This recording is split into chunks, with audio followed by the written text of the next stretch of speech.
하나님의 말씀 구약성경 예레미야 32장 16절에서 25절까지의 말씀을 교독하겠습니다. 예레미야 32장 16절에서 25절까지입니다. 교독하겠습니다. 내가 매매 증서를 네리야의 아들 바룩에게 넘겨준 뒤에 여호와께 기도하여 이르되 슬프도소이다. 주 여호와여, 주께서 큰 능력과 펴신 팔로 천지를 지으셨사오니 주에게는 할 수 없는 일이 없으시니이다. 주는 은혜를 천만인에게 베푸시며 아버지의 죄악을 그 후손의 품에 갚으시오니 크고 능력 있으신 하나님이시요 이름은 만군의 여호와시니이다. 주는 징략에 크시며 하시는 일에 능하시며 인류의 모든 길을 주목하시며 그의 길과 그의 행위의 열매대로 보응하시나이다. 주께서 애굽 땅에서 표적과 기사를 행하셨고 오늘까지도 이스라엘과 인류 가운데 그와 같이 행하사 주의 이름을 오늘과 같이 되게 하셨나이다.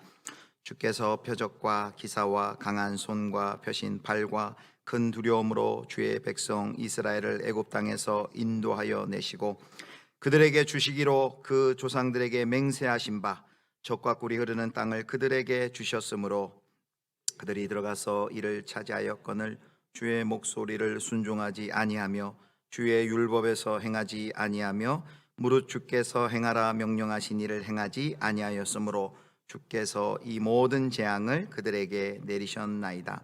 보옵소서, 이 성을 빼앗으려고 만든 참호가 이 성에 이르렀고 칼과 기근과 전염병으로 말미암아 이 성이 이를 치는 갈대아인의 손에 넘긴 바 되었으니 주의 말씀대로 되었음을 주께서 보시나이다. 주 여호와여, 주께서 내게 은으로 밭을 사며 증인을 세우라 하셨으나 이 성은 갈대아인의 손에 넘기신 바 되었나이다. 아멘. 할렐루야. 반갑습니다. 오늘 10월의 첫날입니다. 우리 10월 한 달도 하나님과 동행하는 은혜의 달 되기를 축복합니다. 우리 좌우로 한번 인사하겠습니다. 또 온라인으로 온세대 기도에 참여하신 분들 또 환영을 축복합니다. 우리 좌우로 앞뒤로 한번 축복하겠습니다. 사랑하고 축복합니다.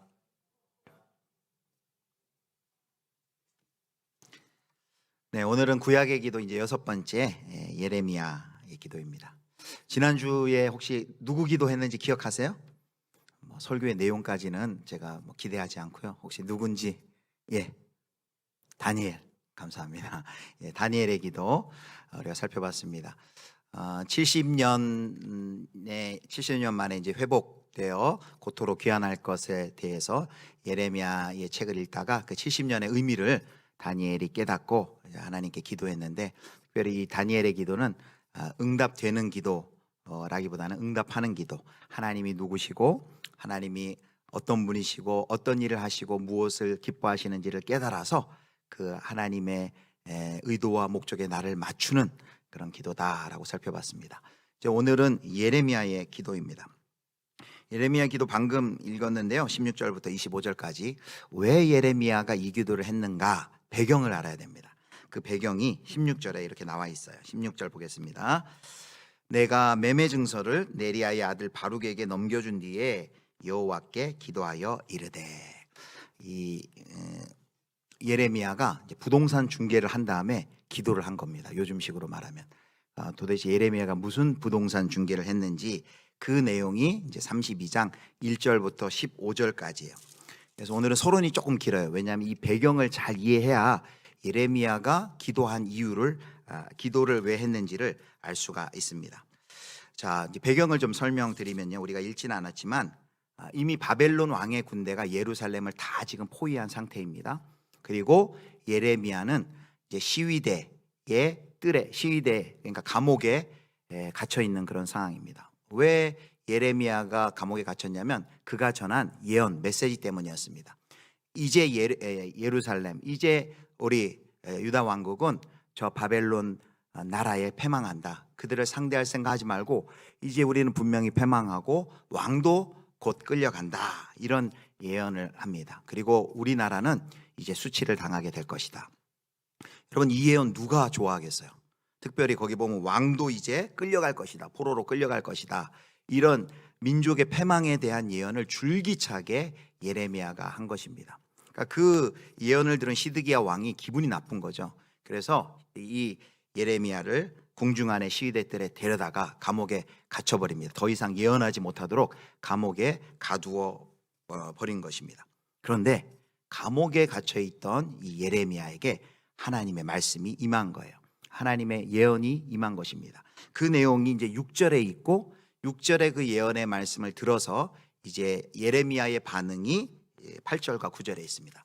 자, 예레미야 감옥에 있는 예레미야에게 하나님의 말씀이 임했고 어떻게 반응했는지 보겠습니다. 8절입니다.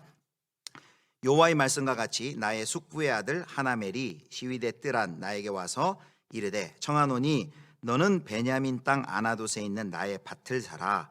기업의 상속권이 내게 있고 물을 권리가 내게 있으니 너를 위하여 사라 하는지라. 내가 이것이 여호와의 말씀인 줄 알았으므로. 우리 9절 같이 읽습니다. 시작. 내 숙부의 아들 하나멜의 아나돗에 있는 밭을 사는데 은 17세겔을 달아주되. 아멘. 시위대 뜰 안에 갇혀 있던 예레미야에게 임한 하나님의 말씀은 뭐냐면요, 이제 사촌 아나멜이 너에게 와서 아나돗의 땅을 사촌 하나멜이 너에게 와서 아나멜에 있는 땅을 사라고 할 터인데 그러면 너는 그 땅을 사라라는 것입니다. 그리고 그 하나님의 명령대로 사촌 하나멜이 면회를 왔어요. 이제 감옥에 면회를 와가지고 이런 말을 하는 것입니다. 왜 파는지는 몰라요. 형편이 어려워서 생활비가 필요한지 무슨 이유인지 모르지만 자기 밭을 팔아야 돼요. 그런데 그 예루살렘 유다에는 그런 지켜야 할 고엘이라는 풍습이 있습니다. 기업 무르기라는 것인데 그 자기의 그 토지를 팔 때는 아무한테나 팔면 안 되고 그 땅 기업이 다른 가문이나 다른 지파에 넘어가지 않도록 가까운 친척에게 팔아야 하는 제도가 바로 기업 무르기 고엘이라는 제도입니다. 이것이 잘 나온 것이 그 룻기에 보아스가 나오미 집안의 기업을 물러주지요. 그래서 예레미야는 이 고엘의 자격으로 이 사촌 하나멜의 아나돗에 있는 밭을 삽니다. 그리고 금액도 나와 있어요. 여기 보면 은 17세겔인데 은 17세겔이 한 200g 정도 되는 그런 값어치입니다. 그리고 매매가 이제 부동산 매매가 완전히 완벽하게 마친 다음에 예레미야는 그 부동산 매매 계약에 직간접적으로 연루된 유대 사람들을 다 증인으로 세운 가운데 거기서 매매 계약서를 체결합니다.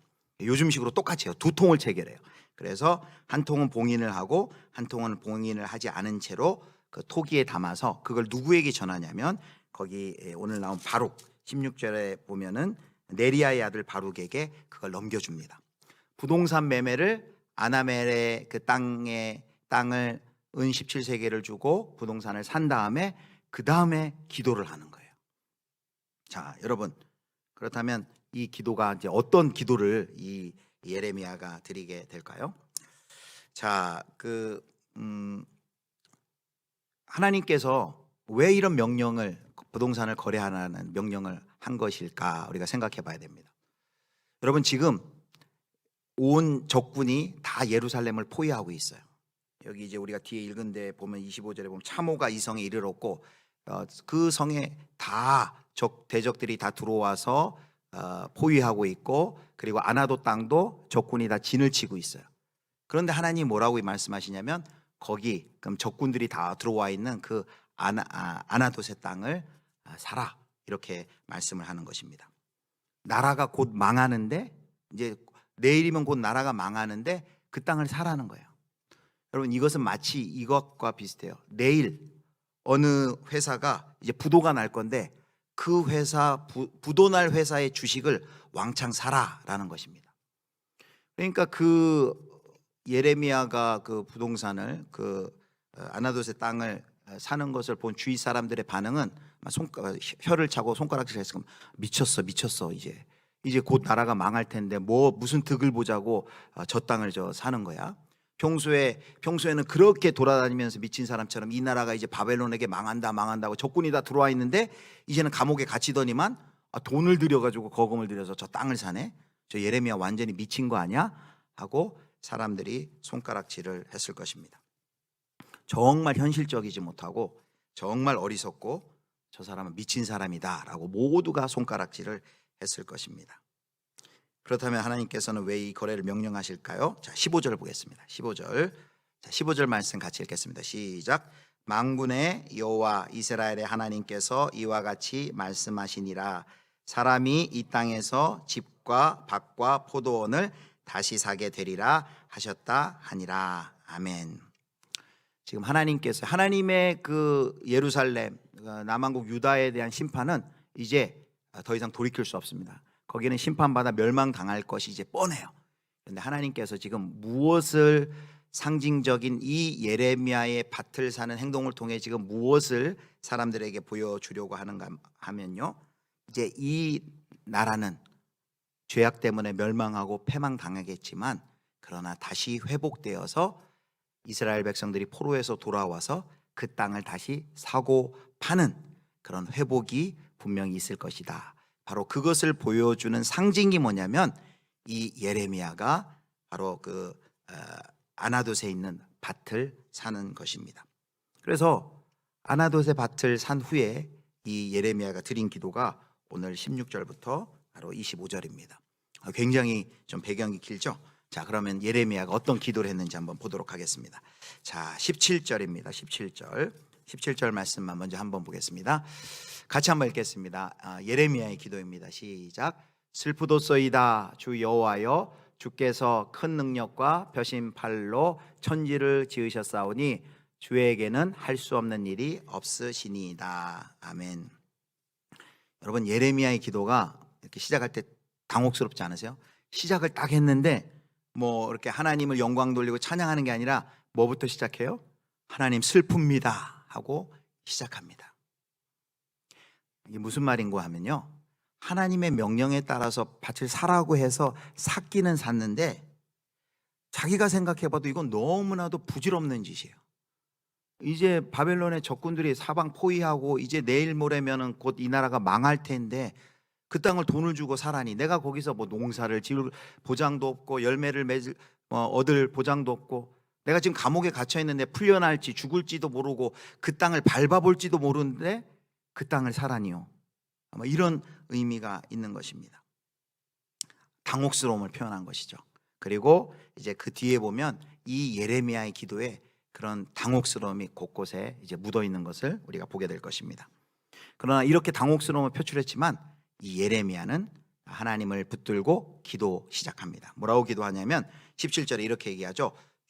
큰 능력과 펴신 팔로 천지를 지으셨사오니. 예레미야가 먼저 고백하는 건 뭐냐면 하나님은 능력 있으시고 하나님의 크신 팔로, 능력의 팔로 온 세상을 천지를 만드신 창조주 하나님이십니다 라고 먼저 고백을 합니다. 그리고 21절에 보면 동일한 표현이 나와요. 큰 능력과 펴신 팔이 또 나와요. 우리 좀 이따 볼 텐데요, 잠깐 보면 주께서 표적과 기사와 강한 손과 펴신 팔과 큰 두려움으로 주의 백성 이스라엘을 애굽 땅에서 인도하여 내시고. 자, 17절에서는 큰 능력과 펴신 팔로 하나님이 창조하셨습니다 이야기하고요. 그리고 21절에는 큰 능력과 펴신 팔로 바로 애굽에서 이스라엘을 구원해 내셨습니다 라고 고백을 합니다. 여러분, 여기서 특별히 주께서 천지를 창조하셨다라는 이 표현은요, 히스기야가 썼던 동일한 표현이에요. 열왕기상 19장 15절에 보면 아수르 왕 사네립이 쳐들어왔을 때 히스기야 왕이 이렇게 기도합니다. 주께서 천지를 만드셨나이다 라고 하면서 하나님께 도움을 요청합니다. 그래서 예레미야의 이 고백은요, 일종의 간구예요. 예레미야 기도를 이렇게 보면 적극적으로 기도하기보다는 이렇게 간접적으로 기도를 합니다. 하나님은 큰 능력과 펴신 팔로 온 세상을 창조하셨습니다 라고 직접적으로 이제는 우리를 도와주십시오, 구원해 주십시오, 이런 기도는 못하고 슬프도소이다 여호와여 라고 말할 정도로 지금 적군이 사방을 포위한 그런 암담하고 참담한 그 무거운 상황에 하나님 좀 개입해 주십시오 라는 그런 안타까운 마음으로 직접적이진 않지만 그렇게 간접적으로 하나님을 높이면서 하나님을 지금 초대하고 있는 것입니다. 그런 간접적인 표현은요, 또 18절에도 또 나와요. 우리 18절 말씀 같이 읽겠습니다. 같이 읽습니다. 시작. 주는 은혜를 천만인에게 베푸시며 아버지의 죄악을 그 후손의 품에 갚으시오니 크고 능력 있으신 하나님이시요 이름은 만군의 여호와시니이다. 자, 17절에서는 크고 큰 능력과 표심팔로 세상을 창조하셨습니다. 창조주 하나님의 이름을 불렀다면 18절에서는 하나님의 은혜를 언급을 합니다. 주는 은혜를 천만인에게 베푸시며 라고 말을 합니다.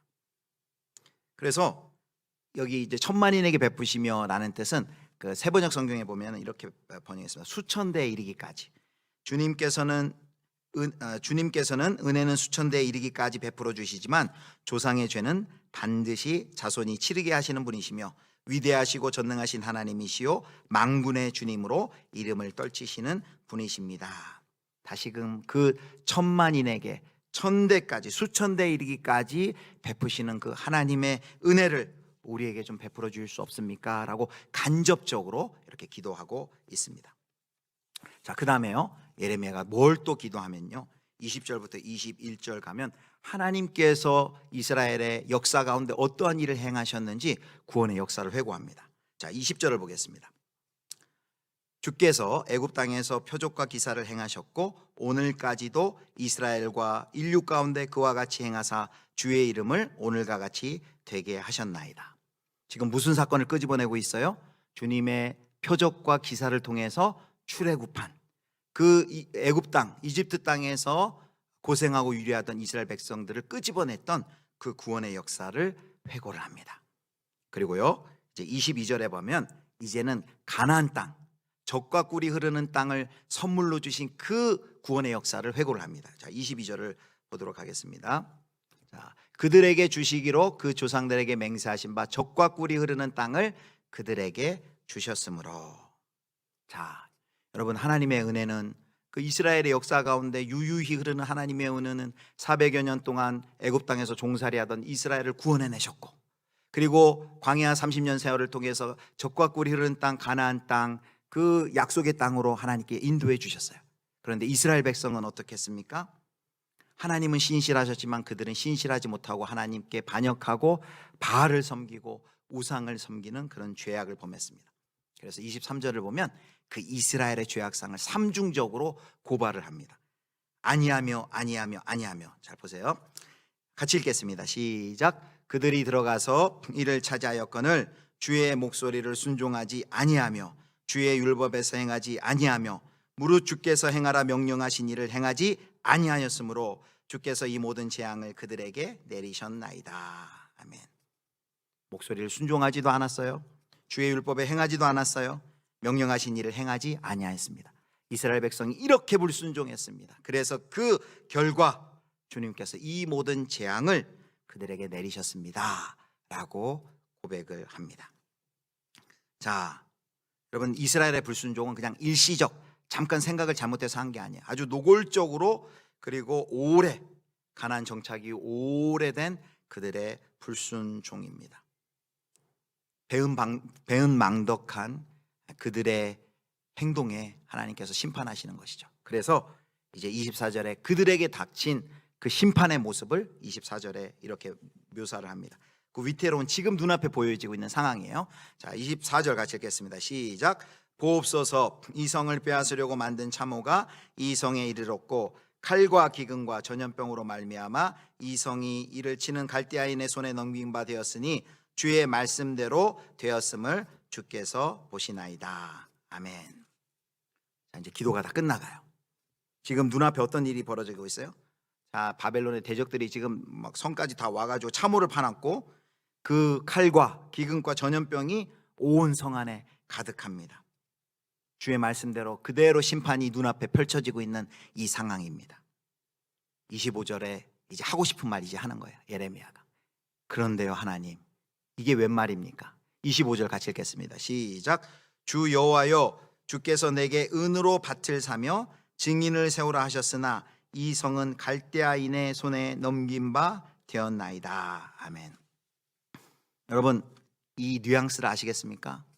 하나님, 이렇게 우리 이스라엘 백성이 패역하고 반역해서 불순종하여서 하나님의 심판으로 이제 벌받고 이제 멸망당하고 바벨론의 군대는 다 와서 진치고 참호파고 칼과 기근과 전염병이 가득한 이제 이 나라는 지금 망하게 되었는데 하나님, 지금 이 시국에 어찌해서 바벨론의 코앞에 이제 닥쳤고 군대의 손에 이제 망할 직전인데 어떻게 저도로 돈을 주고 밭을 사고 증인을 세우라고 말씀하시는 겁니까? 도대체 이게 무슨 일입니까?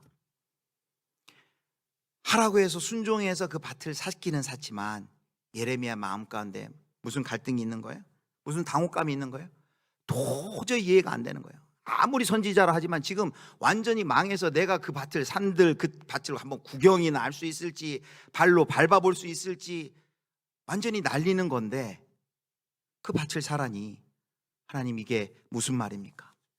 그래서 세번역 성경은 조금 더 쉽게 이렇게 번역합니다.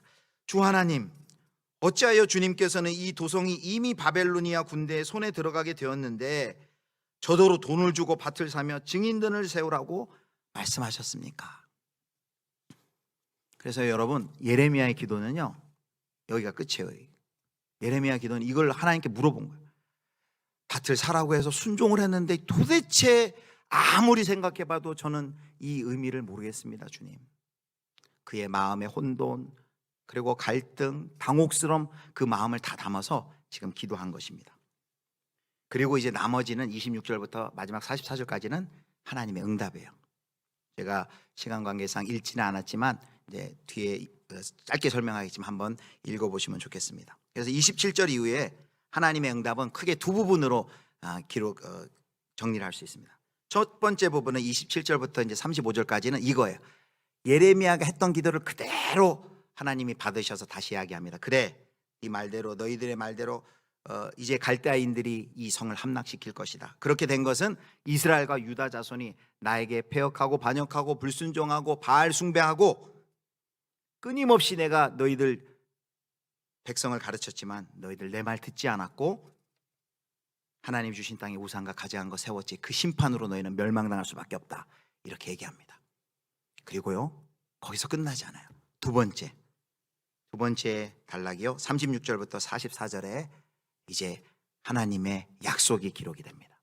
그래, 너희들 그렇게 죄악을 저질렀기 때문에 너희들은 심판받아 마땅해. 너희들은 끝이야, 끝장이야. 그게 아니라 하나님의 많은 약속들이 이제 36절부터 44절까지 계속 기록이 되어 있어요. 그래서요 그 쫓겨난 백성들을 다시 고토로 이끌어낼 것이다, 그런 말씀이 있고요. 39절에 보면 하나님이 그들에게 한 마음과 한 길을 주어서 여호와를 경외하게 할 것이다 라는 말씀이 있고요. 그리고 하나님과의 관계가 재정립될 것이다 라는 이런 말씀이 있어요. 그리고 하나님은 그들과 영원한 언약을 맺을 것이다. 그리고 41절에 그들을 이 땅에 심을 것이다 라는 이 회복의 말씀을 쭉 기록해 주십니다. 그리고 정말 중요한 대답을 해 주셔야 되잖아요. 25절에 이렇게 예레미야가 혼돈 가운데 당혹상 가운데 하나님 이렇게 적진이 내 눈앞에 보이고 이런 망할 상황에서 무슨 이 땅을 사러 가십니까? 그거에 대한 대답해 주셔야 되잖아요. 바로 그 대답이 32장 마지막 42절부터 44절까지 있습니다. 같이 한번 보겠습니다. 자, 여호와께서 이와 같이 말씀하시니라. 내가 이 백성에게 이 큰 재앙을 내린 것 같이 허락한 모든 복을 그들에게 내리리라. 너희가 말하기를 황폐하여 사람이나 짐승이 없으며 갈대아인의 손이 넘긴 바 되었다는 이 땅에서 사람들이 밭을 사되. 자, 44절 같이 읽겠습니다. 시작. 베냐민 땅과 예루살렘 사방과 유다 성읍들과 산지의 성읍들과 저지대의 성읍들과 네겝의 성읍들에 있는 밭을 은으로 사고 증서를 기록하여 봉인하고 증인을 세우리니 이는 내가 그들의 포로를 돌아오게 함이니라. 여호와의 말씀이니라. 아멘. 예레미야는 그걸 믿지 못했어요. 그러나 하나님 뭐라고 설명하십니까? 멸망당하지만 그 포로된 백성들이 다시 돌아가서 다시 밭을 사고 팔고 증인을 세우는 그런 회복이 분명하게 있을 것이다 라고 하나님께서 대답을 해주시는 것입니다. 그래서 43절에 보면요, 43절에 보면 이런 말씀이 있죠. 제가 방금 읽었지만 너희가 말하기를 황폐하여 사람이 나 짐승이 없으며 갈대아인의 손에 넘김바 되었다 하는 이 땅에서 사람들이 밭을 사되. 그리고 44절에 보면 포로들이 돌아오게 할 것이다. 여러분, 예레미야는 자신은 몰랐지만 예레미야는 밭을 산 것이 아니라 하나님의 계획 속에 예레미야는 뭘 산 거예요? 하나님의 이 소망을 산 거예요. 예레미야는 몰랐지만 이것을 설명해 주는 것입니다. 밭을 산 것이 아니라 소망을 산 것이다. 그리고 황폐해져 쓰러져가는 땅처럼 지금 보이지만 장차 이 땅에 포로된 사람들이 와서 정착하고 다시 땅을 사고 땅을 팔고 집을 세우고 다시 회복될 것이다 라는 것을 표징을 보여주는 게 뭐냐면 그 아나돗의 밭을 사는 것입니다. 여러분 너무 잘 따라와 주셨어요. 감사합니다. 자, 그렇다면 이제 이 예레미야가 했던 기도의 의미가 무엇인지 마지막으로 세 가지 정리하고 그걸 붙들고 기도하려고 합니다. 여러분 첫 번째요, 예레미야의 기도는요 솔직한 기도예요. 솔직한 기도예요. 여러분 우리가 방금 봤지만 예레미야가 하나님 앞에 선지자로 가식하지 않았어요. 하나님 너무 슬픕니다. 하나님 저 너무 당혹스럽습니다. 그리고 마지막 25절에는 원망과 탄식이에요. 아니 도대체 이 나라는 망했는데 나보고 저 밭을 사라니요, 이게 도대체 무슨 말입니까? 하나님을 향해 탄식하고 어떻게 보면 원망처럼 들려요. 여러분 그런데 탄식과 원망이 있는 게 아니에요. 우리가 잘 아는 것처럼 중간에 보면 뭐가 있어요? 창조주 하나님이십니다. 주님은 은혜의 하나님이십니다. 주님은 우리를 이렇게 구원해 주신 분이십니다. 하나님을 높이고 찬양했어요. 그러나 그의 기도에도 보면 또 뭐가 있어요? 의심하고 당혹스럽고 슬프고 탄식하는 그것이 막 버무려져 있어요. 예레미야의 기도는요 읽으면요 긴장이 있어요. 아, 기도 이렇게 해도 돼? 그렇게 하나님 의심해도 돼? 원망해도 돼? 그런 긴장이 있는 기도가 예레미야의 기도입니다. 여러분 우리는 신앙생활 할 때 기도할 때요 해결되지 않는 부분이 많이 있어요. 신앙생활하면서 도저히 이해되지 않는 부분이 있어요. 그럴 때 여러분 어떻게 하십니까? 이해가 다 된 척 하나님께 기도하십니까? 아니면 아예 기도를 안 하십니까? 그 둘도 아니라는 거예요. 오늘 예레미야의 기도가 우리에게 보여주는 건 뭐예요? 우리의 삶의 신앙에 해결되지 않고 이해되지 않는 부분이 있더라도 그거 다 가지고 무엇이든 좋다 이거예요. 무엇이든 하나님께 말해도 된다 이거예요. 이해 안 되면 주님 나 이해 안 됩니다. 갈등이 되면 저 갈등됩니다. 너무 당혹스럽습니다. 도대체 이게 무슨 뜻입니까? 하나님께 다 가지고 나오라는 거예요. 이해도 안 되는데 이해된 척, 마음에 불편함이 있는데도 불편하지 않은 척 하지 말고 그거 가지고 다 나오라는 거예요. 기도 속에 긴장이 있어도 된다는 거예요. 하나님을 찬양했다가 찬양했지만 주님 믿음이 좋아가지고 그것도 이해되면 되는데 이 부분은 이해가 안 되는데 어떡하죠? 괜찮다는 거예요. 하나님께 가지고 나와서 찬양과 함께 탄식과 하나님 향해 질문을 드려도 좋다는 것입니다. 여러분 지적으로 이해 안 될 때도 있고 우리가 감정적으로도 이해 안 될 때가 있어요. 머리로는 알겠는데 도저히 감정적으로는 나 그거 이해 못합니다. 괜찮습니다. 기도할 때 예레미야처럼 하나님 슬픕니다. 당혹스럽습니다. 이게 뭡니까? 가지고 다 나오라는 거예요. 그러면 첫 번째 예레미야의 기도, 솔직한 기도. 무엇이든 아래도 됩니다. 오늘 이 밤에 그렇게 내 마음에 있는 것 그런 척 하지 마시고 다 마음을 하나님께 아뢰는 그런 기도 드리실 수 있기를 축복합니다. 자, 두 번째는요. 오늘 이 예레미야의 기도를 보면요. 무엇이 실제적인가를 우리가 알 수 있어요. 그래서 실제적이 되라라는 우리가 교훈을 얻을 수 있습니다. 여러분 지금 현실은요. 전쟁이 코앞에 있고 만약에 부동산 업자가 있었다면 절대 거기에 투자하지 말라고 할 거예요. 거기 투자하는 순간 잿더미입니다. 휴지입니다. 지금 돌아가는 시세, 상황, 국제 정세 볼 때 거기에 투자하면 안 됩니다. 그게 현실 아니에요? 사람들이 말하는. 그런데 그 현실을 무시하고 지금 예레미야는 하나님이 말씀하셨다고 그 말씀을 따라서 순종해서 떡하니 그 밭을 사는 것입니다. 사람들은 손가락질 할 것입니다. 참 저렇게 비현실적인 사람이 있나? 저렇게 실제적이지 못한 사람이 있나? 저렇게 세상 돌아가는 그 판세를 못 읽나? 아마 이렇게 손가락질 할 거예요. 그런데요, 정말 실제는 무엇입니까? 이 상황에서 정말 실제는 뭐예요? 바벨론 사람들이 대적들이 아나돗의 밭에 진치고 있다는 것이 실제입니까? 예, 그게 눈에 보이는 실제예요. 그런데요, 더 진정한 실제가 있어요. 그 실제가 뭐예요? 하나님이 하나님의 약속을 이루기 위해서 그 아나돗의 땅을 사용하시려고 한다. 바로 그게 더 궁극적인 실제예요. 그래서 예레미야는 잘 이해되지 못하지만 그 하나님의 말씀을 붙들었고 그게 진짜 진정으로 실제적이라는 거예요. 이 세상은 무엇이 더 효율적이고 이 세상은 무엇이 더 열매가 많이 맺고 무엇이 더 대세고 이런 것을 따져서 자, 저 사람 참 현실적이야 실제적이야 라고 말하는데 성경이 말하는 실제적이라는 것은 뭐예요? 유진 피터슨이 이렇게 얘기합니다. 우리는 실제적이 되어야 된다. 정말 실제적이 되어야 된다. 우리가 할 수 있는 가장 실제적인 일은 하나님이 하시는 말씀을 듣고 그에 합당하게 반응하는 것이다. 다시 한번요. 우리가 가장 실제적이 되는 일은 하나님이 하시는 말씀을 듣고 그에 합당하게 반응하는 것이다. 여러분 믿으십니까? 세상이 말하는 실제적이다, 현실적이다, 그게 아니라는 거예요. 하나님이 말하는 말씀을 세상 사람들 저 사람 미쳤네, 아니 어떻게 저렇게 할 수 있어, 손가락질 한다 할지라도 그 말씀을 믿고 따르는 것이 진정 실제적인 사람이라는 거예요. 여러분, 그래서 우리가 정말 하나님 앞에서 실제적인 사람이 되었으면 좋겠어요. 세상 사람들은 예수 믿는 사람들 헌금하는 거 들으면 깜짝 놀래요. 지금 돈을 아끼고 모아도 지금 이 경제적으로 어렵고 힘든데 이런 상황에서 헌금을 해? 11조를 해? 그 사람들이 생각할 때 그리스도인들은 아주 비현실적인 사람이에요. 그 사람들이 생각할 때 실제적인 사람은 뭐예요? 돈을 아끼고 어떻게든지 아끼고 줄여서 그 돈을 자산을 많이 불려야 돼. 그런데 우리는 어떻게 된 건지, 그리스도인들은 딱 들어오면 딱 떼가지고 이것은 하나님 겁니다, 하나님이 나의 삶을 주장하십니다, 그 물질을 통해 그것을 고백해요. 여러분, 누가 더 실제적입니까? 세상 사람들은 우리를 보고 비현실적이라 그럴 거예요.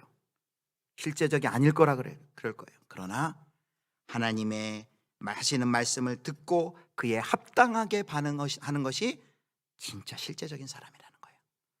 우리 사랑하는 예수 비전교회 모든 성도님들은 정말 하나님 앞에서 실제적인 사람 다 되실 수 있기를 축복합니다. 이제 마지막입니다. 여러분, 그럼 실제적이다라는 걸 한 번 더 생각해 봐요. 우리가 하나님의 말씀에 합당하게 반응하는 사람이 실제적이라는 거예요. 세상 사람들이 뭐 손가락질하고 아우 비현실적인 그런 비효율적인 그런, 어떻게 그런 행동을 해? 마치 예레미야가 아나돗의 밭을 산 것처럼 그렇게 말을 할지라도 하나님의 말씀을 듣고 순종하는 것이 진정한 실제적인 거다라고 했습니다. 그렇다면 여러분, 이 실제적인 거라는 것은 한 번 더 얘기한다면 어떻게 얘기할 수 있냐면요, 바로 실제적인 행동은요, 실제적인 사람은 소망에 뿌리 내린 행동을 하는 사람이 실제적인 행동입니다. 우리가 지난번에 믿음을 이렇게 정의했죠. 믿음은 하나님이 하신 일과 하나님이 행하신 일들에 대한 전인격적인 긍정이다, 이런 표현을 했습니다. 오늘은 소망을 정해 볼게요. 소망은 뭐냐? 하나님이 이미 시작하신 일을 장차 완성할 것이라는 확신에 따라 행동하는 것. 다시요. 하나님이 이미 시작하신 일을 장차 완성할 것이라는 확신에 따라 행동하는 것. 그게 소망이란 거예요. 예레미야에게 소망이란 무엇입니까? 이미 그 나라는 망하고 있고 망했지만, 하나님이 말씀하셨지만 심판당에 망하지만 나는 다시 포로로 끌려온 그 백성들 돌려보내고 그 땅을 거래하고 그 땅에 집 짓고 살 수 있게 하겠다. 그 일을 하고 계신 것을 믿고 그 상징으로 아나돗 땅을 사는 것이 소망이었어요.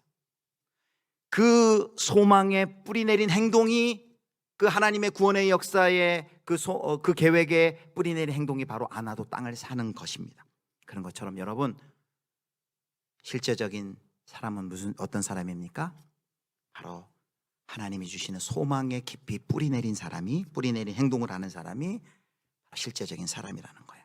그런데요, 우리 이 세상 가운데 그 소망에 뿌리 내린 삶을 살려면 용기가 필요해요. 왜요? 이거 방금 살펴봤잖아요. 예레미야가 그 땅 살 때 많은 사람들이 다 이랬을 거예요. 혀를 찼을 거예요. 여러분, 지금도 마찬가지 아닙니까? 우리가 이 땅에서 그 소망에 뿌리 내리고 살면 사람들이 반응이 그거잖아요. 뭐 누가 다시 와? 예수님이 다시 와? 예수님이 재림하신다고? 뭐 죽으면 나중에 부활을 해? 뭐 천국이 있어? 그러나 우리는 그 소망에 뿌리를 내리고 다시 오실 예수님 바라보고 죽음이 끝이 아니라 영원한 하나님의 나라가 있음을 믿고 영생이 있음을 믿고 하나님이 내 삶의 주관자이심을 믿고 물질에 나는 노예가 아님을 고백하면서 내 물질을 들여서, 그리고 나는 줄이고 아껴서 내 이웃을 내 몸같이 사랑하는 그 하나님의 말씀에 순종하여서 이웃을 섬기고 사랑하는 것 아니겠습니까? 소망의 뿌리 내린 행동.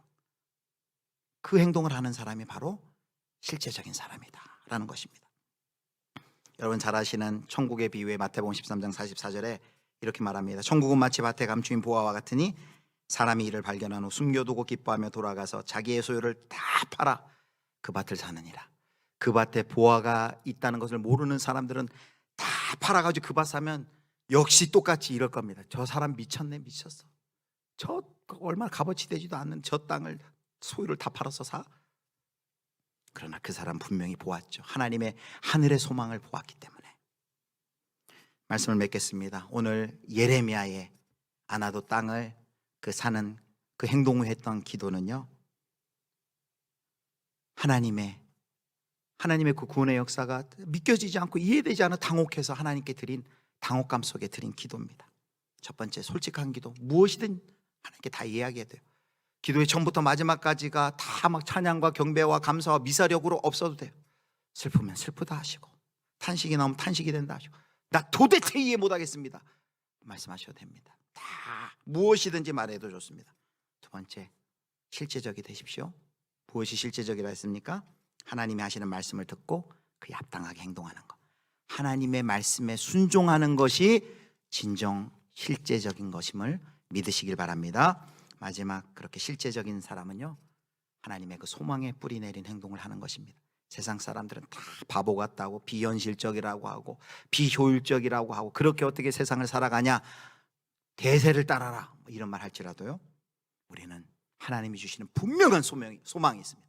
그 소망에 뿌리 내리면서 사는 사람, 성경이 말하는 실제적인 사람입니다. 사랑하는 성도 여러분, 여러분은 실제적이신 분입니까? 여러분은 세상이 말하는 현실적인 분이십니까? 여러분 하나님의 말씀에 반응해서 순종함으로 정말 실제적인 우리 그리스도인들이 되시길 바랍니다. 소망에 깊이 뿌리 내린 그런 실제적인 행동을 하고 실제적인 그리스도인들 다 되실 수 있기를 주님의 이름으로 축복합니다.